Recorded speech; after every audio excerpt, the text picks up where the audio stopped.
ఇది ఒక పెద్ద మెనేస్ అయితే ఒక బాధ్యత కలిగిన రాజకీయ నాయకుడుగా, ఒక మాజీ ముఖ్యమంత్రిగా సిగ్గుపడాలి. నేను ఆ రోజు ఏం చేశాను, ఏమడిగాం? డ్రగ్స్ వస్తున్నాయని అడిగితే మా ఆఫీస్ మీద దాడి చేస్తావా అంటే కండ కవరం కాకపోతే ఏంటి ఇవన్నీ చేసావు.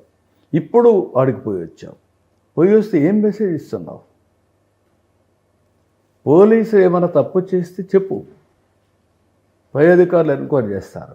కానీ డ్రగ్స్ తీసుకునే వాడి దగ్గరికి, రౌడీ షీట్ దగ్గరికి వెళ్ళి పోలీసుని ఇష్టప్రకారం తిట్టి ఎవరైతే విక్టిమ్స్ ఉన్నారో వాళ్ళకి సమాధానం చెప్పే పరిస్థితి కూడా లేకపోతే ఏమనాలి?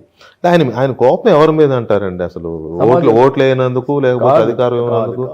అతను మనిషి అలాంటి వ్యక్తి. నేను ఎన్నోసార్లు చెప్పాను, బరి తెగింపు కాదు అది. అతను ఏమి చేసినా, హత్యలు చేసినా, అరాచకాలు చేసినా, అవినీతి చేసినా రైట్ అనేది నమ్మాలి. మనం అంతే, క్వశ్చన్ చేయకూడదు, నమ్మాలి. నమ్మించడానికి సాక్షి, నమ్మించడానికి పేపరు, నమ్మించడానికి ఈ రౌడీలు. మీరేం చర్యలు ఇప్పుడు తీసుకోలేరా ఆ మీడియా మీద కానీ, పార్టీ మీద కానీ? ఇప్పుడు తీసుకోకుండా ఎక్కడ వదిలిపెడతాం? వదిలిపెట్టాం. కానీ శివుడి మీద పాము ఉంది, తేలుంది. శివలింగం మీద తేలుంది. శివలింగం పైన తేలంటే ఏంటి? అదే అది గుర్తుంది. దాన్ని చెప్పుతో కొట్టాలంటే శివలింగానికి తగులుతుంది. వీడు కూడా రాజకీయం పెట్టుకున్నాడు, ఆ ముసుగు తీయాలి ముందు. లేకపోతే ఎంత చూపండి వీళ్ళందరూ. నేను తీవ్రవాదులను ఫైట్ చేయలేదా?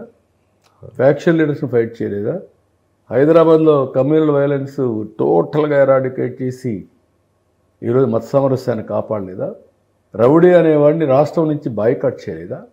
ఆ రేంజ్లో ఇది కూడా కంట్రోల్ చేయగలుగుతామనే ధీమా ఉందా మీకు? ఎప్పుడో ఒకసారి చేయకపోతే రాష్ట్రాన్ని చెయ్యాలి. ఇంజస్టిస్ చేసిన వాళ్ళు అవుతాం. నేను ఈ 4 సంఘటనలు చెప్తున్నాను. అనంతపురంకి వెళ్ళాడు.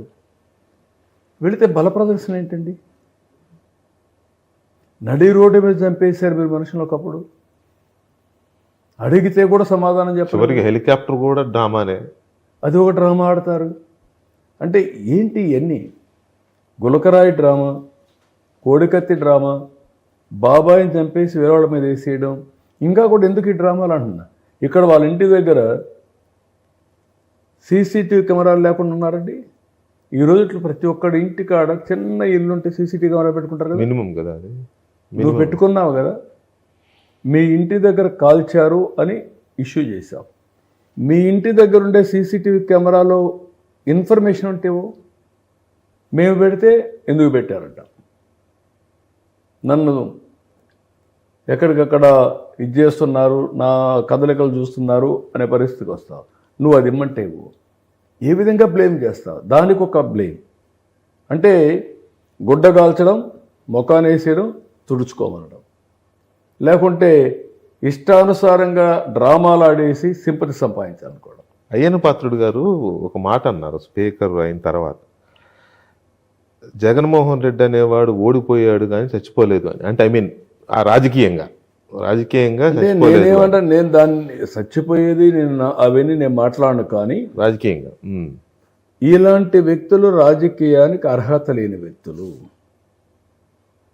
నన్ను కూడా ఎక్కడ పోయినా ఏమడుగుతున్నారు? ఓకే, మీరు బాగున్నారు, మీరు బ్రహ్మాండంగా ఉన్నారు, రేపు మళ్ళీ గ్యారంటీ ఏంటి మాకు? That's what I want to. నేను అప్పుడు ఏమంటున్నాను? ఆ భూతాన్ని భూస్థాపితం చేశాను అంటాను. చేశారా? చేస్తారా? చేస్తున్నాను అని చెప్పాను, చేస్తానని చెప్పాను. ఈ 5 ఏళ్లలోనే భూస్థాపితం చేయకపోతే మళ్ళీ బుసలు కొడితే రాష్ట్రం అంతా నాశనం అయిపోతుంది. రాజకీయ భూస్థాపితం.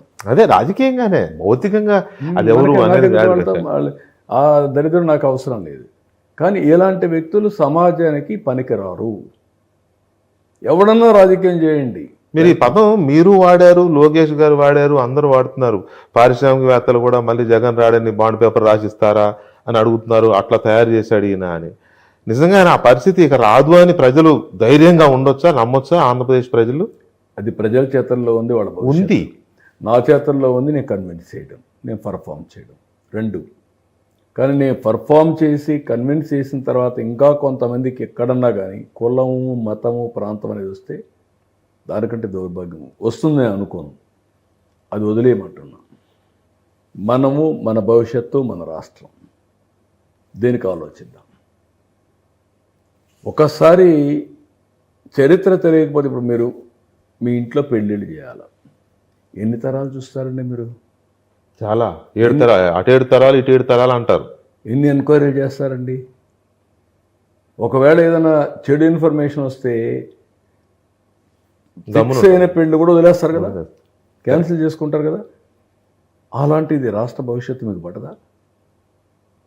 మీరు దాన్ని బ్లైండ్గా సపోర్ట్ చేస్తారా? నేను అదే అడుగుతున్న ప్రజల్ని. నా మీద ఒక బాధ్యత పెట్టారు, నా జీవితంలో ఎప్పుడూ లేనటువంటి బాధ్యత. మీరందరూ కలిసి 94% స్ట్రైక్ రేట్ ఇచ్చిన సందర్భం తెలుగుదేశం పార్టీ చరిత్రలో లేదు. ఏంటి ఆ ఫ్రస్ట్రేషన్, చేసిన విధ్వంసం, జరిగిన అన్యాయం మళ్ళీ మనం బయటపడాలంటే ఈ పార్టీ పూర్తిగా ఓడిపోవాలని ఓట్లేశారు. ఇప్పుడు దీన్ని నడిపించుకునే బాధ్యత, ముందుకు తీసుకుపోయే బాధ్యత కూడా ప్రజలదే. ఆ బాధ్యత వాళ్ళకి వదిలిపెడుతున్నాను. నేను చేయాల్సిన పనులు చేస్తాను, నేను వదిలిపెట్టను. మీరు చూడండి, నేను చేసిన పనులన్నీ అధ్యయనం చేసుకోండి, ముందుకు ఇప్పటికీ వ్యత్యాసం చూసుకుంటూ వేరే చేసుకుంటూ యూ సపోర్ట్ మీ. నేను ఒక యజ్ఞం చేస్తున్నా, అభివృద్ధి యజ్ఞం. తెలుగు జాతిని ప్రపంచంలో నెంబర్ 1 చేయాలనే ఆలోచన. పేదరికం లేని సమాజం, జీరో పావర్టీ, ఆర్థిక అసమానతను తగ్గించే వ్యవస్థ ఎక్కడ ఆలోచించలేదు, నేను చేస్తా. మీరు చేస్తున్నారు, అభివృద్ధి యజ్ఞం చేస్తున్నాను, తెలుగు జాతి అభివృద్ధి, ప్రపంచంలోనే తెలుగు జాతి గర్వంగా తలెత్తుకోవాలనేది. కానీ రాష్ట్రంలో జరుగుతున్న అవినీతి మీద కూడా దృష్టి పెట్టారా? డెఫినెట్గా. అందుకే నేను ఏమన్నానంటే, ఒకప్పుడు 1000, 2000, 5000 చిన్న చిన్న సర్టిఫికెట్లు పోయేవాళ్ళు. ఇప్పుడు అవన్నీ కంట్రోల్ చేస్తున్నాం. నెక్స్ట్ ఫేజ్ మొత్తం డెసిషన్ మేకింగ్ కూడా వేరియస్ టెక్నాలజీస్ ఉపయోగించి ఎక్కడ కూడా జరగకుండా ట్రాన్స్పరెన్సీ తీసుకొస్తాం. ముందు సెటిల్మెంట్స్, లీవ్ అలోన్ అవినీతి, ఒక లిక్కర్ స్కామ్ ఏంటి, పేర్లల్ ఆర్గనైజేషన్ రన్ చేసి నాసిరకం ఇచ్చేసి చేసేశారు. శాండ్ ఏంటి, లేకుంటే భూములేంటి, లేకుంటే మీ ప్రైవేట్ ఆస్తులేంటి, కాకినాడ పోర్ట్ ఏంటి, లేకపోతే మన దగ్గర రాష్ట్రంలో ఉండే పోర్ట్లు ఎందుకు మారిపోయినాయి? ఇవన్నీ ఎక్కడ జరిగాయి? రాష్ట్రంలో జరిగాయి, ఎందుకు జరగాల్సి వచ్చింది? సమాధానం ఉందా? లేదు. నేను ఇప్పుడు ఇవన్నీ కూడా సెటరేట్ చేస్తున్నా.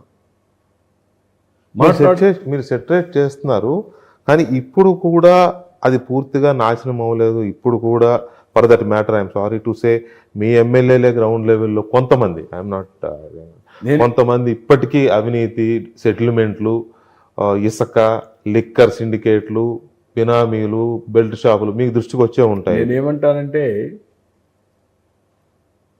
ఒక్కొక్కసారి